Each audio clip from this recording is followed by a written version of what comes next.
చాలామంది బలమైన దేవుని సేవకులు వచ్చినప్పుడే ప్రజలు తట్టుకోలేక పడిపోతాండ్రు.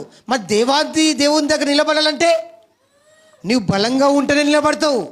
ఎట్లా అంటే శారీరకంగా బలంగానా కాదు, ఆత్మలో. నువ్వు ఆత్మలో బలవంతుడు అయినప్పుడే నువ్వు అక్కడ బలంగా నిలబడతావు.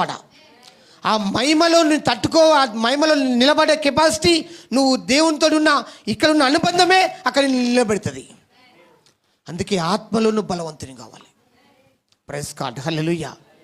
నువ్వు ఆత్మలో ఎంత బలవంతుని అవుతావో అంత మహిమనికి అక్కడ ఉంటుంది.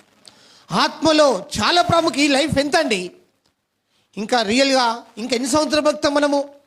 ఈ ఉన్న జీవితం గొప్ప జీవితం, చాలా ప్రశస్తమైన జీవితం. మన రాజులం, మనం ఇక్కడ వీఆర్ రాయల్ ప్రీస్ట్హుడ్, మనం గొప్ప వ్యక్తులం. కానీ ఈ జీవితం వెళ్ళిపోతుంది. మనిషి జీవితము మట్టిదేనండి, నీటి బుడగ లాంటిది.